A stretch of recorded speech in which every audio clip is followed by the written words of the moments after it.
Meus amigos, então é assim, vamos lá dar aqui a nossa opinião. Benfica que deslocou-se ao Estádio do Dragão, não é? Benfica e Porto defrontaram-se nesta temporada, fazendo aqui o cruzamento, as pontes que eu gosto muito de fazer, não é?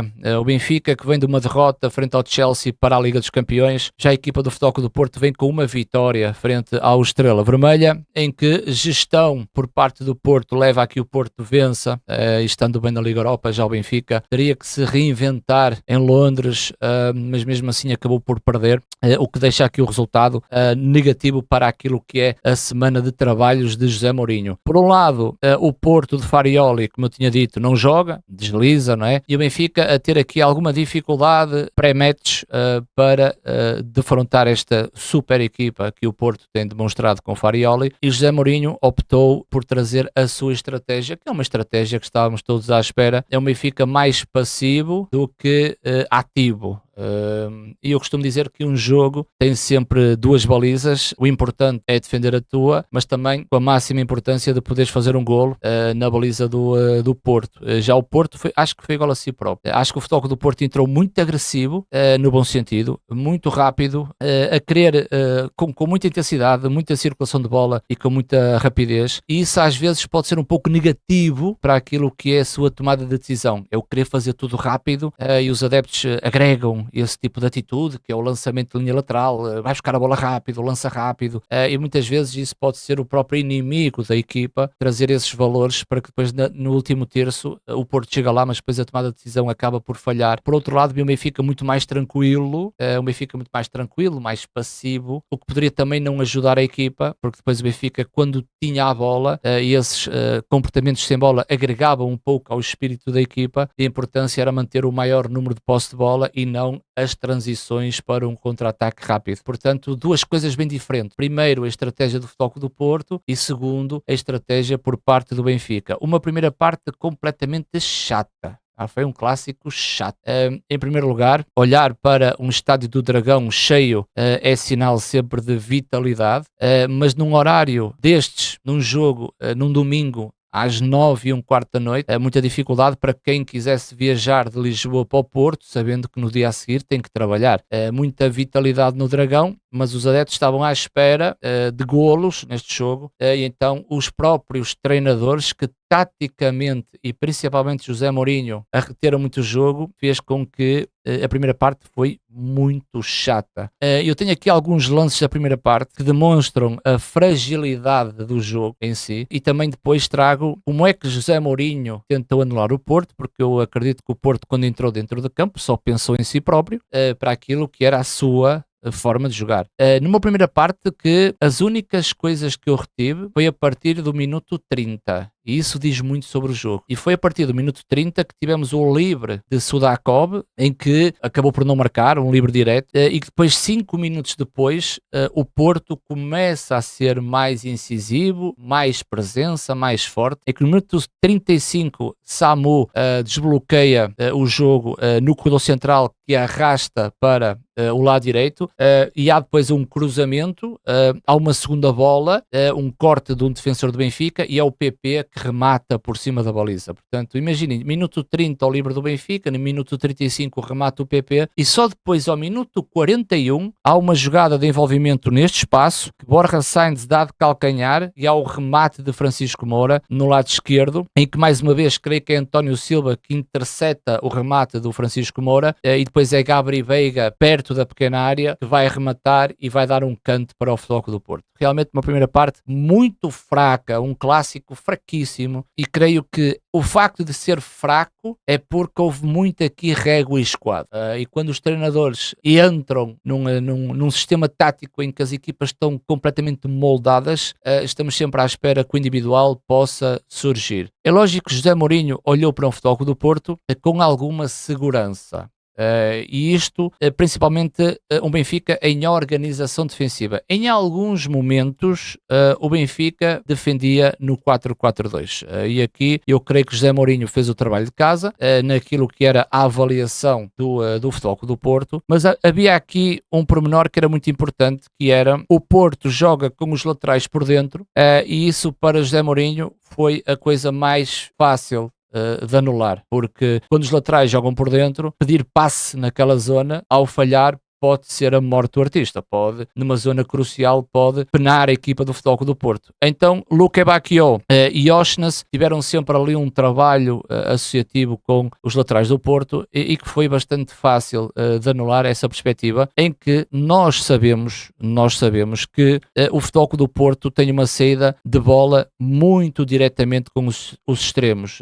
Farioli quer largura na frente de ataque e faz com que os centrais muitas vezes injetem o passe direto para Borja Sainz. Há aqui um trabalho muito bem feito de José Mourinho. Estamos a falar do trabalho sem bola, que é a posição do Varela, pois a bola quando estava em Kivior era Pavlidis que iria fazer a pressão e Sudakov fechava no Varela. É aquilo que eu sempre expliquei, o sistema V, não é? Se a bola rodar para este lado, quem pressiona é Sudakov e Pavlidis acaba por fechar no Varela. O que é que acontece? Borja Sainz, que é um jogador que dá sempre a linha de passe à esquerda ou PP à direita, José Mourinho foi um pouquinho mais atrevido nessa situação, que é Dedić colava-se a Borja Sainz e Dal colava-se a PP. Ou seja, iria prejudicar o Futebol Clube do Porto naquilo que era a sua organização ofensiva. Depois, muita marcação individual em Richard Rios e Enzo, ou seja, uma dupla de médios em que Gabri Veiga e Frohold teriam sempre o acompanhamento dos dois médios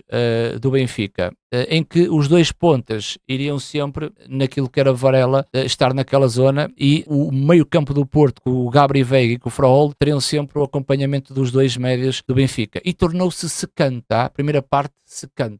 Houve um jogador por parte do Porto que eu estava a dizer, quando as duas equipas estão tão apegadas uma à outra, principalmente o Benfica porque está a defender, o Futebol Clube do Porto estava a precisar da individualidade, o Porto estava a precisar da imprevisibilidade, o Porto estava a precisar de desbloquear esta forma tática que o Benfica encontrou para anular a equipa do Futebol Clube do Porto. E creio que Samu na minha perspectiva, foi o elemento que conseguiu muitas vezes desbloquear esta teia que o Benfica montou para que o Porto depois conseguisse ter jogo, porque se Samu consegue ter bola no espaço central, obrigará sempre um jogador a pressionar, seja o Otamendi ou seja o António Silva. Um deles vai abrir sempre buraco, portanto é a partir daqui que depois o Futebol do Porto se solta para aquilo que é o seu ataque e que Samu realmente, como aqui eu falei numa das jogadas de Samu, que é ao minuto 35, que é um dos desbloqueadores do jogo por parte do corredor central. Uma primeira parte muito chata, muito secante. Falei ao intervalo que o Futebol do Porto iria vir com a mesma estratégia, com aquilo que é o jogo do Porto de Farioli, talvez injetar mais velocidade, mas indo ao encontro de peças individuais que pudessem ferir aquilo que era a organização defensiva do Benfica. Quando eu olhei ao intervalo, claro que eu estava a ver o William Gomes. William Gomes seria uma boa solução para a equipa do Porto poder desbloquear o jogo. Tanto é que o William Gomes tem o remate aos 67 minutos, aquele remate de banana, ou também Denis Gul, que está numa fase ascendente. Se o Benfica jogasse muito mais recuado, então Rodrigo Mora poderia ser uma opção para o Porto. Enquanto o Benfica, quando eu falei ao intervalo e olhei para a equipa do Benfica, conhecendo já José Mourinho como eu conheço, o José Mourinho iria esmifrar esta equipa até à última. Luque Bacchio acabou por sair porque estava totalmente esgotado e muito cansado, mas reparem, sai Luque Bacchio para entrar o Leandro Barreiro. Isso diz muito daquilo que foi a preparação de José Mourinho. Há uma pergunta que se faz a José Mourinho, nós nunca iremos saber a resposta. É que antes do jogo, se lhe dessem um ponto no Dragão, ficaria satisfeito ou não. E nós podemos julgar aquilo que foi o jogo, qual seria a resposta de José Mourinho. Na segunda parte, tivemos um jogo melhor, houve momentos que a equipa do Benfica se partiu, principalmente quando a pressão do Benfica, em algumas situações que subia, não era uma pressão estrutural e o Porto acabaria por ter espaços no corredor central para poder atacar a baliza do Benfica, que eu acredito que o Porto também não teve tão bem nessa tomada de decisão. Minuto 55, daquilo que retive sobre o jogo, o Luque Bacchio cai e perde a bola, mais uma tendência do jogador português, do jogador na Liga Portuguesa a cair para pedir falta, o árbitro não marca a falta, e tivemos um remate à entrada da área do Gabri Veiga para uma defesa de Turbin, foi à figura de Turbin, e depois minuto 61, um remate de Pavlidis com o pé esquerdo. O Porto, em termos ofensivos, sabemos muito bem como trabalha, e o Porto muitas situações a tentar fazer aqui um 2-2 e trazer um terceiro elemento associativo, que era Froholt, e sabemos muito bem como é que o Porto joga e como o Porto ataca. Aquilo que nos fez mais confusão é a forma como o Benfica depois atacava, porque o Benfica que estaria sempre em contenção, em retenção daquilo que é a sua baliza, mas depois quando tinha a bola, o Benfica não tem a ligação que o Porto tem hoje em dia, a ligação intersetorial, nem tão pouco a ligação da linha intermédia para a linha mais ofensiva. É um Benfica muito refém de Luque Bacchio e Dedic, e do lado esquerdo um jogo muito mais associativo. Benfica, quando partia para o ataque, eu estou aqui a tentar falar dos vários momentos do jogo, o Benfica quando partia para o ataque, reparei que Pavlidis era um jogador muitas vezes sozinho, e não fez um bom jogo, Pavlidis, porque a necessidade que Trubin ou qualquer outro jogador, principalmente Trubin, de colocar a bola longa para que Pavlidis recebesse a bola de costas para a baliza. Pavlidis nunca reteve a bola, o que criava dificuldades ao Benfica de subir em estrutura para poder atacar a baliza do Diogo Costa,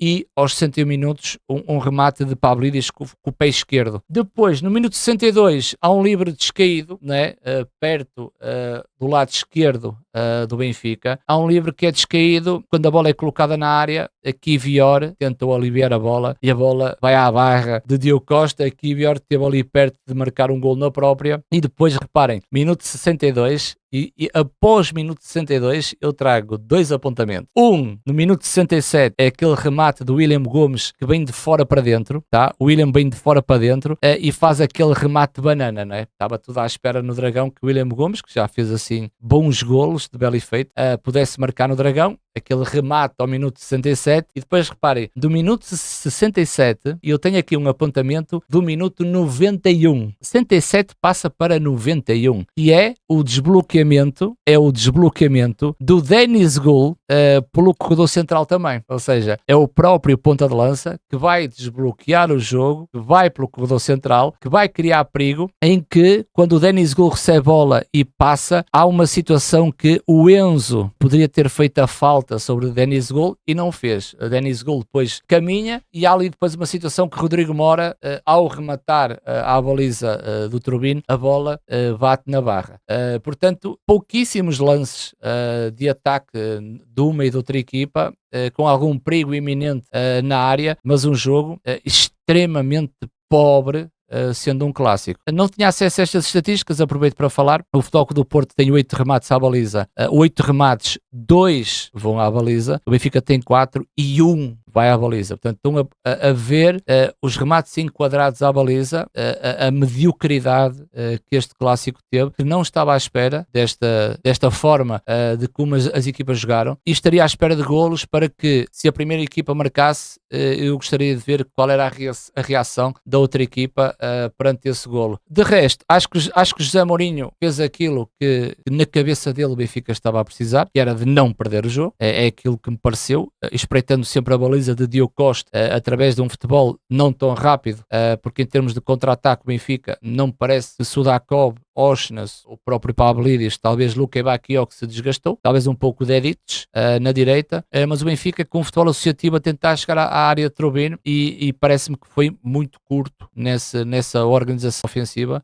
E o Porto, daquilo que me pareceu em termos gerais, acho que o Porto está num melhor momento que o Benfica. O Porto já tem uma identidade tão cedo, tão formada, e o Benfica está ainda a caminhar com José Mourinho para chegar a essa identidade, e por isso várias dificuldades desse futebol mais associativo do Benfica naquilo que é a identificação das zonas. Acredito que este ímpeto, esta agressividade, esta intensidade, o querer fazer tudo rápido, uma equipa cheia de fome, muitas vezes traz sinais negativos, que é o discernimento no último terço, de poder decidir bem, e acho que faltou muito a este Futebol do Porto momentos de discernimento, enquanto o Benfica mais calmo acabou por estar praticamente a defender dentro do seu meio campo e depois com bola, sim, criando algum perigo, mas também com muita falta de decisão no último terço. Foi um clássico para mim pobre, mediocre, esperava muito mais deste clássico e pronto, e o Porto, num espetáculo às 9h15 da noite, o Porto empatou no Dragão frente à equipa do Benfica. Como eu já disse, é mais um jogo, não morre ninguém, o campeonato é muito longo e creio que os adeptos que foram ao estádio e todos aqueles que ficaram acordados a ver este jogo, acho que mereciam um pouco mais, mas tenho a noção que tanto o Porto como o Benfica deram tudo para poder chegar à vitória e acabou com um empate a 0 bolas.